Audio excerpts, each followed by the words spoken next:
Game of Thrones ကဘာမှာဓာတ်တွေငကားတွေထက်ပိုပြီးကြောက်စရာကောင်းတဲ့လက်နက်တစ်ခုရှိပါတယ်။အဲ့ဒါကတော့စကလုံးနဲ့ပြည့်ရည်တွေပါပဲ။စစ်သူကြီးမြင်းမော်ပြုတ်ကျဘရင်ဒီအစိမ့်မီလို့တေဆုံးနေတဲ့အချိန်မှာသွေးတစ်စက်မှမစွန်းပဲ9ပြည်တောင်ရဲ့နိုင်ငံရေးစက်ခုံနောက်ွယ်ကနေကျိုးဆွဲခဲ့ကြတဲ့ပါနက်လွန်သူ2ယောက်ရှိပါတယ်။ Game of Thrones တစ်ခုလုံးရဲ့ရှုပ်ထွေးနေတဲ့အခြေအနေတွေဟာသူတို့နဲ့တက်ဆိုင်နေခဲ့တာပါ။တစ်ယောက်ကတော့ဘာမှမရှိတဲ့ဘဝကနေငှက်ကလေးတွေလို့ခေါ်တဲ့လမ်းဘေးနေကလေးငယ်တွေမွေးမြူသတင်းအချက်လက်နဲ့အာဏာကိုချုပ်ကင်ခဲ့တဲ့Barris ဖြစ်ပြီးတော့နောက်တစ်ယောက်ကတော့တိုင်းပြည်ရဲ့အဆိုးဆုံးအခြေအနေတွေကိုအခွင့်အရေးအဖြစ်ပြောင်းလဲပြီးအမြင့်ဆုံးကိုတက်လှမ်းခဲ့တဲ့ Peter Baelish Littlefinger ပဲဖြစ်ပါတယ်။သူတို့နှစ်ယောက်စလုံးကကြွက်လေးတွေဆိုရင်စင်ကြီးတစ်ကောင်လိုအင်အားကြီးမားတဲ့အိမ်တော်ကြီးတွေကိုကျိုးဆွဲနိုင်တဲ့သူတွေဖြစ်ပါတယ်။ဒါပေမဲ့သူတို့ရဲ့ရည်ရွယ်ချက်နီလန်နဲ့နှိကုံတွေကတော့မိုးနဲ့မြေလိုကွာခြားခဲ့ပါတယ်။ဒီပါနက်လုံးနဲ့ပလင်နောက်ွယ်ကစားသမား2ယောက်ရဲ့ဘဝသဘောတရားဆက်ဆက်မှုတွေနဲ့ဘလို့ရှင်သန်နေထိုင်သွားကြတယ်ဆိုတော့ပြန်လည်ခံစားကြည့်မှာဖြစ်ပါတယ်လူသမိုင်းဆက်ဆက်မှာတင့်တော်မှန်ကန်တဲ့ဆုံးဖြတ်ချက်ချနိုင်စွမ်းရှိတဲ့ခေါင်းဆောင်တွေနောက်ကိုလိုက်ရင်လူအဖွဲ့အစည်းရတိုးတက်မြင့်မာလာခဲ့ကြတာပါဒါပေမဲ့ကိုကျိုးစီးပွားကိုတွက်ချက်အတ္တမာနကြီးပြီးပညာမဲ့သူတွေလက်ထဲကိုရောက်သွားတဲ့အခါမှာတော့တရားမျှတမှုကင်းမဲ့ပြီးစစ်ပွဲတွေငတ်မွတ်ခေါင်းပါမှုတွေကြားမှာလူအဖွဲ့အစည်းကစုပ်ယုပ်နှိမ်ပါရပါတယ်သူတို့နှစ်ယောက်ရဲ့ဘဝဟာဘာမှမရှိတဲ့ဘဝကနေလာကြတာချင်းတူပေမဲ့ခံစားခဲ့ရတဲ့နာကျင်မှုအမျိုးအစားကတော့မတူကြပါဘူး Barris ဟာ Essos မှာကြေးကြော်အဖြစ်နဲ့မွေးဖွားလာခဲ့သူပါသူငယ်စဉ်ကတည်းကမီးမော်ဆရာတွေရဲ့မသိမရှင်အင်္ဂါဖြတ်တောက်ပူဇော်ခြင်းကိုခံခဲ့ရပြီးတော့လမ်းဘေးမှာဆွတ်ပစ်ခံခဲ့ရပါတယ်ဒီအဖြစ်အပျက်ကသူ့ရဲ့ရုပ်ပိုင်းဆိုင်ရာကိုလည်းမကပဲစိတ်ပိုင်းဆိုင်ရာမော်ပညာနဲ့အာနာရှင်သူမုန်းနီးစိတ်ကိုအမြင့်တွယ်စေခဲ့ပါတယ်Peter Baelish ကတော့ Westeros ရဲ့အသေးငယ်ဆုံးနဲ့အင်အားအနည်းဆုံးနေသားမျိုးရိုးကလာခဲ့တာပါ Finger လို့ခေါ်တဲ့နာမည်မကြီးတဲ့ဒေသကနေလာခဲ့တာဖြစ်လို့သူ့ကို Little Finger လို့ကင်မွန်းတက်ခဲ့ကြတာပါတူလီအိမ်တော်မှာကြီးပြင်းနေခဲ့စဉ် Catelyn တူလီကိုချစ်မြတ်နိုးခဲ့ပေမဲ့ Brandon Stark နဲ့လက်ယုံချင်းမရှင်နိုင်တဲ့ Peter Baelish ဟာအရှက်ရခဲ့ပြီးတော့လက်ယုံနဲ့အနိုင်ယူလို့မရတဲ့ကမ္ဘာမှာညံနေညံတဲ့အာဏာကိုဘလို့လူယူရမလဲဆိုတော့သင်ယူခဲ့ပါတယ်ဒီနေ့ရဲ့အကြီးမားဆုံးကွဲပြားခြားနားချက်ကတော့ရည်ရွယ်ချက်ပဲဖြစ်ပါတယ် Barris မှာကိုယ်ပိုင်မျိုးရိုးမရှိဘူးရင်သွေးမရှိဘူးသူ့ရဲ့တူရီသောရည်ပဲချက်က Rome လို့ခေါ်တဲ့တိုင်းပြည်နဲ့ပြည်သူပြည်သားတွေငြိမ်းချမ်းဖို့ပါဘာမှမရှိတဲ့ဘဝကနေခိုးဝှက်မှုသတင်းရောင်းဝယ်မှုတွေကနေတဆင့် Little Bears လို့ခေါ်တဲ့ဒီကလေးသူငယ်သတင်းပေးကွန်ရက်ကိုတိစောက်ပြီးတော့ Westeros ရဲ့ Lord of Spider လို့ခေါ်တဲ့ထောက်လှမ်းရေးခေါင်းဆောင်ဖြစ်လာခဲ့ပါတယ်သူဟာဘရင်အဆက်ဆက် Aerys Targaryen Robert Baratheon Joffrey Baratheon နဲ့ Tommen Baratheon တို့အမှုထမ်းခဲ့ပေမဲ့ဘယ်ဘရင်ကိုမှသစ္စာမဆောင်ခဲ့ပါဘူးRobert အတွက် Targaryen သတင်းတွေကိုပေးနေပေမဲ့ Pentos က Magister Illyrio နဲ့ Targaryen တွေအတွက်လည်း Westeros ကသတင်းတွေကိုပေးပြီးနှစ်ဖက်စလုံးကိုကစားပြီးတိုင်းပြည်အတွက်တင့်တော်မဲ့မင်းကောင်းမြင့်မြတ်ကိုရှာဖွေခဲ့သူပါသူ့အတွက်အာဏာဆိုတာတိုင်းပြည်ကိုထိန်းကျောင်းမှုကိရိယာတစ်ခုပဲဖြစ်ပါတယ် Littlefinger မှာတော့တိုင်းပြည်ဆိုတာမရှိပါဘူးသူ့အတွက်အရာရာဟာအတ္တနဲ့အာဏာပါပဲGame of Thrones ဇာတ်လမ်းတစ်လျှောက်စစ်ပွဲတွေရှုပ်ထွေးမှုတွေပထမဆုံးအစအဖွင့်ဖြစ်တဲ့ Jon Arryn ကိုအစိတ်ခတ်တတ်တာ Ned Stark ကိုကူညီဖို့ဂတိပေးပြီးမှ Lannister တွေနဲ့ပူးပေါင်းသစ္စာဖောက်တာတွေဟာ Littlefinger ရဲ့လက်ချက်ပါသူ့ရဲ့နာမည်ကျော်စကားအတိုင်းပဲရှုပ်ထွေးမှုဆိုတာအပေါက်မဟုတ်ဘူးအထက်ကိုတက်เสียလေကားတစ်စင်းပဲဆိုတဲ့စကားအတိုင်းပါပ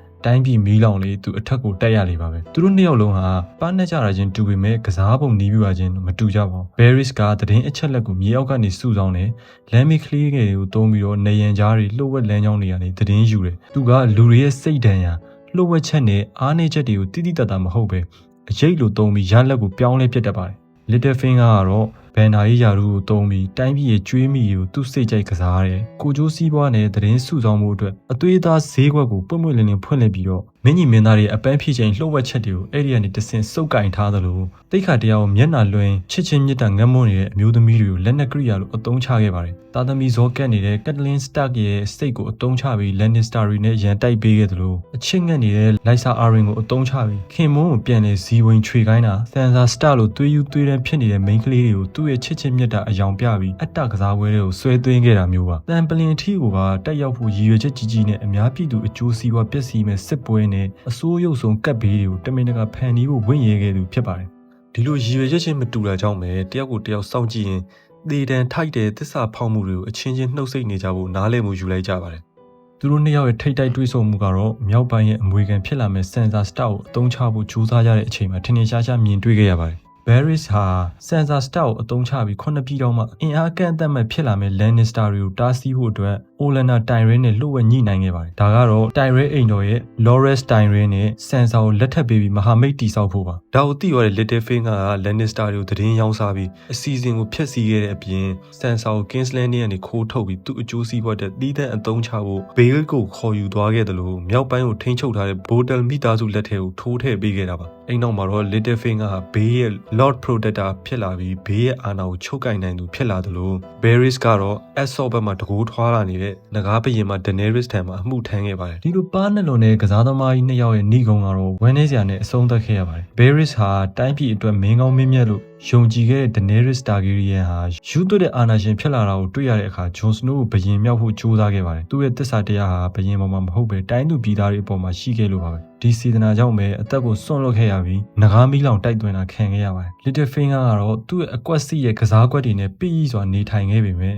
မျက်လုံးသုံးလုံးကြီးကန်းဖြစ်လာတဲ့ Bran ရဲ့အရာရာကိုသိမြင်နိုင်စွမ်းနဲ့ Next Star ကိုတစ္ဆာဖောက်ခဲ့မှုအိမ်တော်ကြီးတွေကြားခလောက်ဆန်ငယ်မှုတွေကိုဖော်ထုတ်နိုင်ခဲ့ပြီးမြောက်ပိုင်းရဲ့သခင်အများရှိမှောက်မှာပဲ Sansa နဲ့ Arya တို့ရဲ့စရင်ရှင်းကြီးကိုခံခဲ့ရပါတယ်အတ္တကြီးလွန်းသူ Peter Baelish ရဲ့နှီးကုံကတော့သွေးအေးနဲ့တောင်းပန်ရင်ပဲပြီးဆုံးခဲ့ရပါတယ်Varys ကတိုင်းပြည်ငြိမ်းချမ်းမှုတိုင်းသူပြည်သားတွေဒုက္ခမရောက်ဖို့အချိန်တိုင်းအမှောင်ထဲကနေကိုကြိုးစွန့်ကာကွယ်ခဲ့တာပါဒါပေမဲ့သူ့ရဲ့ရည်ချက်အမှန်ကိုလူတွေဘယ်တော့မှမသိနိုင်ခဲ့သလိုရိတ်လို့စိတ်တစားဆန်သူလို့ပဲအထင်လွဲနေခဲ့ကြပါတယ်တစ်ဖက်မှာတော့ Littlefinger ကတိုင်းပြည်နဲ့ပြည်သူတွေရဲ့အသက်ကိုစတေးပြီးစစ်ပွဲတွေဖန်တီးခဲ့ပါတယ်ဒါပေမဲ့သူကအပေါ်ယံမှာရွှေငွေတွေပျော်ပွဲရွှင်ပွဲတွေနဲ့လူအများကြိုက်နှစ်သက်မဲ့အရာတွေကိုခင်းကျင်းပြသပြီးနိုင်ငံရေးကစားကွက်ထဲမှာအားလုံးကိုဆွဲထည့်ခဲ့တာပါပြည်သူတွေနဲ့နီးစပ်ပုံရတဲ့ပေါ်ရန်ဟန်ပြမှုတွေနောက်မှာအားလုံးကိုမီးလောင်တိုက်သွင်းမဲ့အကြံစီတစ်ခုကိုသူစနစ်တကျတိစောက်နေခဲ့တာကိုတော့ဘယ်သူမှမယိမ့်မိခဲ့ကြပါဘူးနိုင်ငံရေးဆိုတာတာမန်လူအများစုနဲ့အမြဲတမ်းအလံဝေးနေလေရှိတဲ့အရာတစ်ခုပါစနစ်တစ်ခုရဲ့နောက်ွယ်မှာတိုင်းပြည်နဲ့ပြည်သူအတွက်တကယ်စေတနာအမှန်နဲ့ဆုံးဖြတ်ချက်တွေချနေတဲ့ခေါင်းဆောင်တွေရှိသလို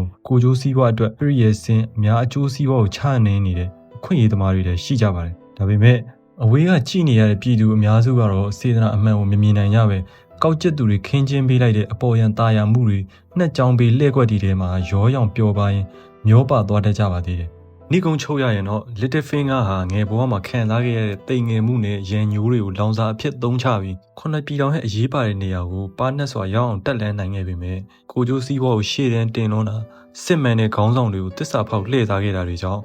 တိတ်ခါမဲ့စွာအဆက်တကွဲနဲ့ဘဝကိုဇက်သိမ်းခဲ့ရပါတယ်။ Varys ကတော့ငယ်ဘဝမှာဆင်းရဲစွာကြီးပြင်းခဲ့ရတာကြောင့်အာနာရှင်နဲ့လူကုန်ထန်တွေရဲ့ကစားပွဲတွေမှာဒုက္ခများရတဲ့ပြည်သူလူထုတွေရဲ့ဘဝကိုသိမြင်ခံစားခဲ့ရပါတယ်။ပြီးတော့နားလေကိုချင်းစားခဲ့ရပါတယ်။ဒီဒုက္ခတွေကကင်းဝေးဖို့ကိုကြိုးကိုမငဲ့ပဲစစ်မှန်ကောင်းမွန်တဲ့ခေါင်းဆောင်တွေကိုသာရွေးချယ်ဖို့ကြိုးစားခဲ့တာပါ။ဒါကြောင့်ပဲ Daenerys ရဲ့အာနာဆက်ကွင်းထဲမှာမီးလောင်တိုက်သွင်းခံခဲ့ရပေမဲ့တိတ်ခါရှိစွာဇက်သိမ်းခဲ့ရပါတယ်။သူတို့နှစ်ယောက်ထဲမှာဘသူကစစ်မှန်တဲ့နိုင်ငံကိုအကျိုးပြုသူလို့ထင်တယ်ဘသူကလောကကြီးမှာရှင်သန်မှုအတွက်ထိုက်တန်တယ်လို့ထင်တယ်ကွန်မန့်မှာဆွေးနွေးသွားလို့ရပါတယ်ဆုံးဖြတ်ကြည့်ရှုပေးတဲ့အတွက်ကျေးဇူးများတင်ပါတယ် Minor house with a major talent for befriending powerful men and women A useful talent, I'm sure you'd agree. So here we stand